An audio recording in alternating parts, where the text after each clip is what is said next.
That all failed. Let's try and get back on. Is anyone there? Please come back. We will get into a good question. Liv, come back. Hello, Lewis. It happened again.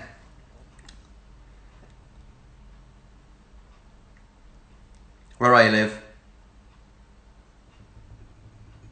Come on. We can do it. You can invite her. Oh, man alive. Audio is back. Nightmare, yeah. What's going on? We love technology. Come on, Liv.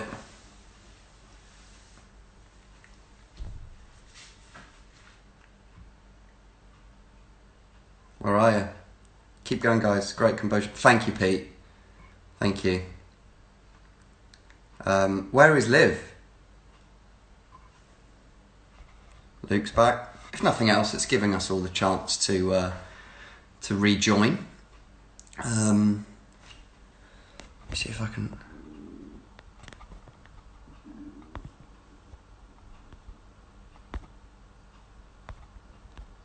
Yeah, I can't actually invite her, Debbie, because she's not back on yet. Hi, Debbie's mum as well. Might as well say hello. Cheerfulness in adversity. That's, well, what else can we do? Embrace the madness. Come on, Liv, what's going on? I imagine scenes in the Raven house now, running around frantically with a phone and charger or something. What's happening? Liv? Mike, you're on? What's going on? You're a techie. You should have this under control, Mike. Oh dear. We love it. This doesn't happen in real life, you see. Ah, Liv, come on. She's back. Right, I think we're in. Interview Mike. It's alright. It's alright, she's back, I think. Yeah, John Piper, Brothers We Are Not Professionals. There we are, Liv, can you hear me? Yeah, Mike just came running in and be like, you need to press this! I was just sitting here like... We're back. It blows all recording this out of the window, but who cares? We're having fun. It's fine, it was working. We're back. So I'll recap on the question I was about to ask you. We were having so much fun. So yeah, Matt spoke last week on hope, and he talked about walking through storms of life. So yeah, like I was saying, we've all walked through various things, but it just sort of got my interest spiked a bit, really, in terms of it's another story, isn't it? We've all walked through storms.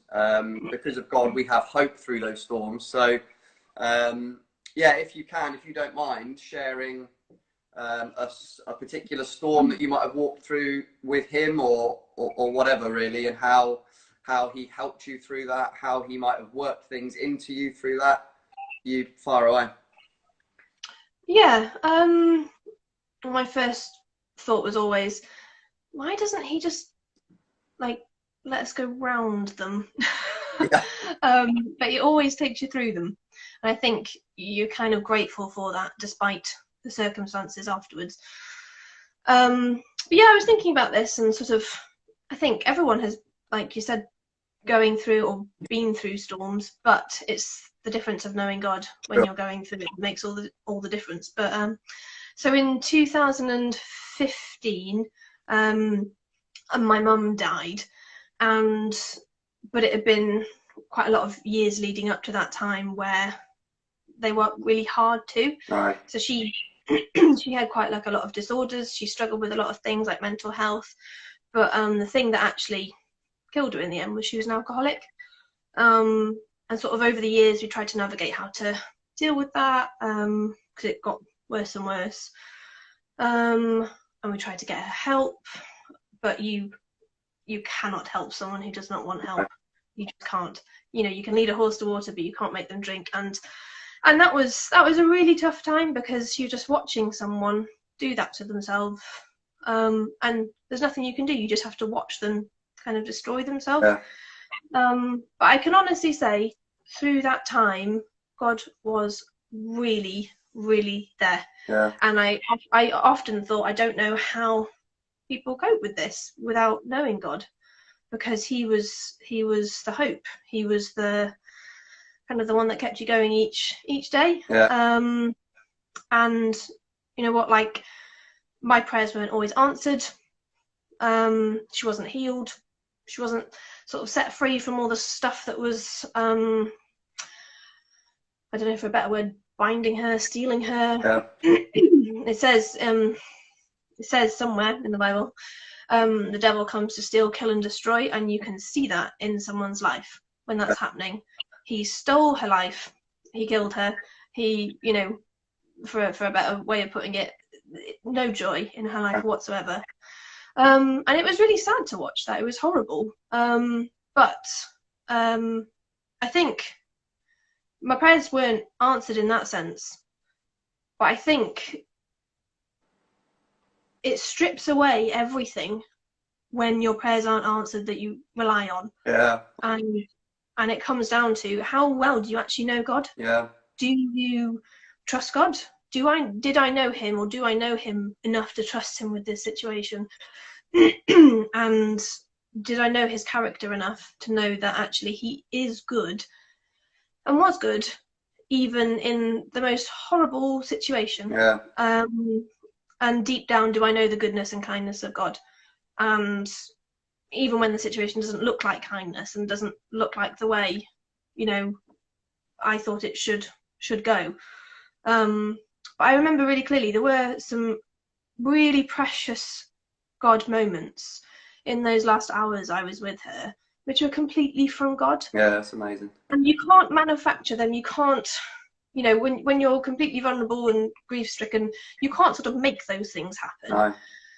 And God was really, really clearly there. And I remember the day after, or maybe it was a couple of days after my mum died, I remember saying to him, okay, if you are a good God, then you need to do something with this. You need to use this. There has to be purpose in this heartbreak. There has to be. Otherwise, you are cruel. You are a cruel God, and I don't want to know you. But I knew him to be good, so it was more like not like a, if you don't use this, I'm going. It was more like a, show me how you're going to use this. And he said to me really clearly, as I was walking up Garden Lane, I remember it really, really clearly, I will bring beauty from these ashes. And it just stopped me in my tracks, and I thought, okay, if that's what you're going to do, then I can get through this, I can deal with this. And that really, really helped, and I can honestly say that he has.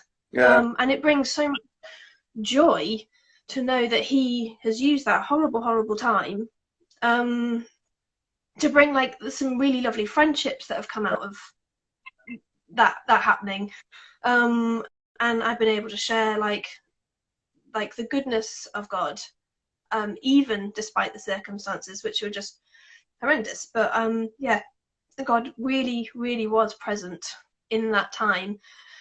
And I can look back now and think, well, thank you, God, that this happened and this happened and this happened. Because I think if you try and, if I'd have done it my way, then it would have just been really sad.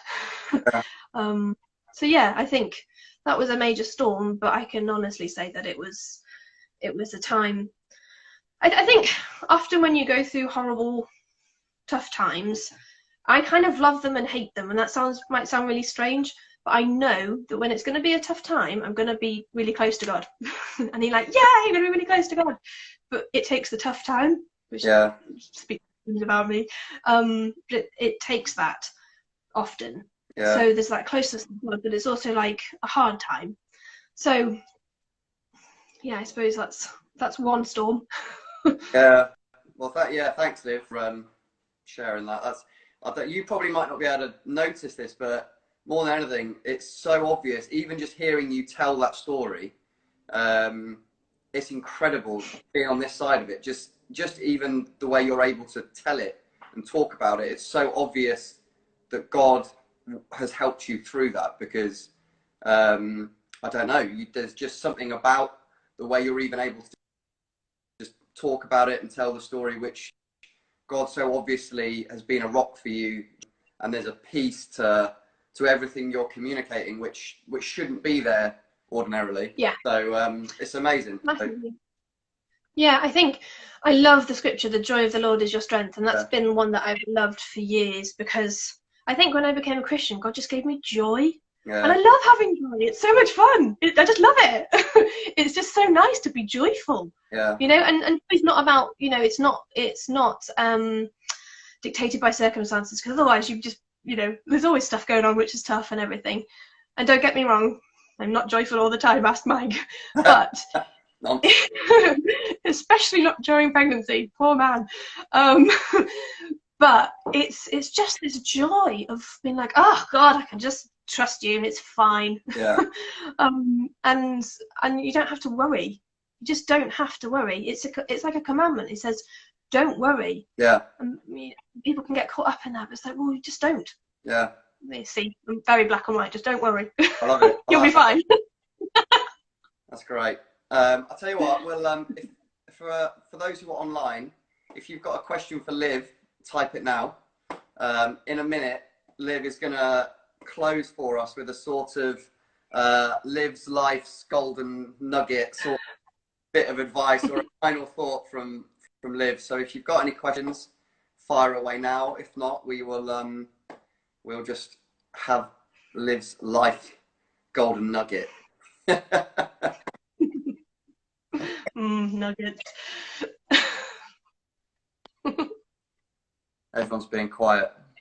Maybe no one's been here this whole time, Liv. We've just been chatting to each other. I really should have thought about my backdrop better, shouldn't I? Who's this? Like, Are you there? Mhm. Can you hear me? Oh, good. Yeah. Panicking then. All right. Well, yeah, you fire away, Liv. Give us. Thanks for. Yeah. First of all, thanks for coming on. Thanks for doing it. Thanks for being so open and honest, and yeah, it's just been great. So thank you very much. And yeah, so let's have your final thoughts. Oh, look, Luke. There's a question from Oh, there we go. Pete. How's your family responded to your faith? I remember when I first became a Christian, my mum's first question was, "Have you joined a cult?" No, I haven't. I think at points they've struggled with it, because I think Jesus comes before everything, and I think I have struggled with that over the years. I've got that wrong. It's hard to navigate how to love family and love God and love your family when they don't love God or don't know God. So I think that's quite hard, because I've definitely got that wrong in the past, and you can hurt people when you get it wrong. But I think they are used to it by now. Yeah, it's difficult to know. I mean, they obviously know I'm a Christian, I love God, and they've seen the way that we're bringing up Elise, our daughter. So I suppose, and perhaps they see that makes a difference to her. I'm not quite sure. I don't know how to answer that in a way. Sorry. Harry's asked you a question. Can you see that one? Harry's asked, "Why do you love God?" Why do I love God? Oh, I could give the Christian answer of like, well, he died on the cross for me. I love God because he's so kind. Yeah. He's so kind. I've seen the kindness of God in just my life, and he's taken me from, annoying teenager and transformed me, and he just gives so many good things. And often what you like, for example, when I got married to Mike, I've known Mike for years, we knew each other during university, but I never thought if I had to choose someone to marry, it wouldn't have been him. He wasn't, it wasn't him. But over the years, it's just, God just chose him, and he's great. He's just perfect for me. And I couldn't have chosen that. So He just lines stuff up. He's just really kind. This is Debbie. Advice for budding believers, people who are seeking God. Learn how to hear from God. Yeah, for many years, I thought God had a big booming voice in the sky, and I was like, why am I not hearing from him? And actually, it's a relationship and you have to work at it. So it takes time. And just learn to hear his voice, I suppose. Yeah, it's good. Any more questions? Oops. Oh dear, I shouldn't press anything. I think that's it. Good. All right. Well, yeah, we'll close it. Do you want to give us your whatever it is, the best bit of advice you've ever been given, or some wisdom, or a scripture or something, and then we'll wrap it up. Yeah. I love Psalm 139. If you haven't read that, after this, just go read it. It's beautiful, and it talks about how you're known by God, and it says, you saw me before I was born. And that's especially applicable at the moment with a little one growing in my tummy. But I love that. He knows you before you were born. Yeah. All this stuff about, you're just cells, or you got to kind of make your own way in life. No, actually, God knows you. He knew you. And it says, every moment was laid out. What's it say? Every moment was laid out before a single day had passed. Can you imagine?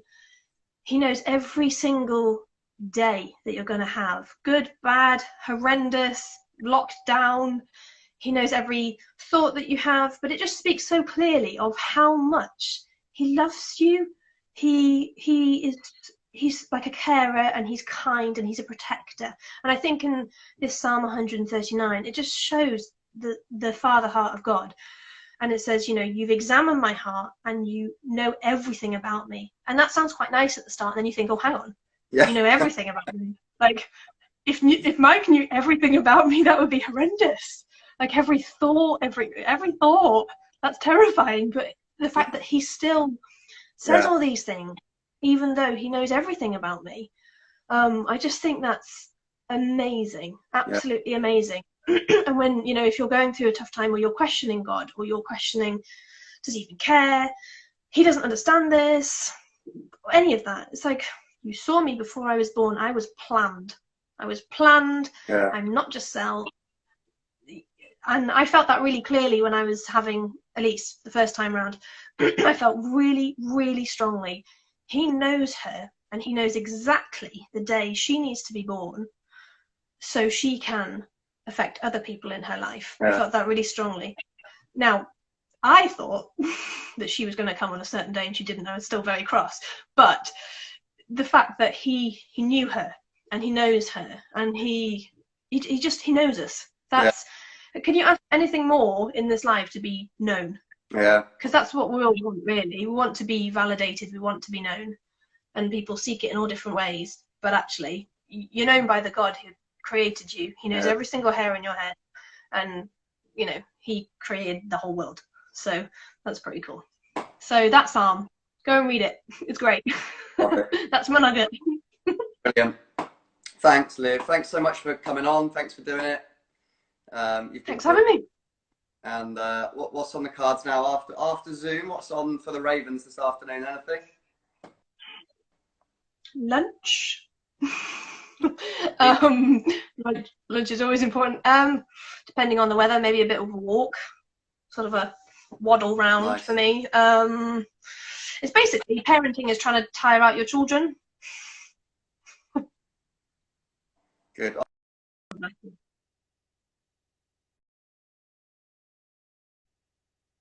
Oh, you back?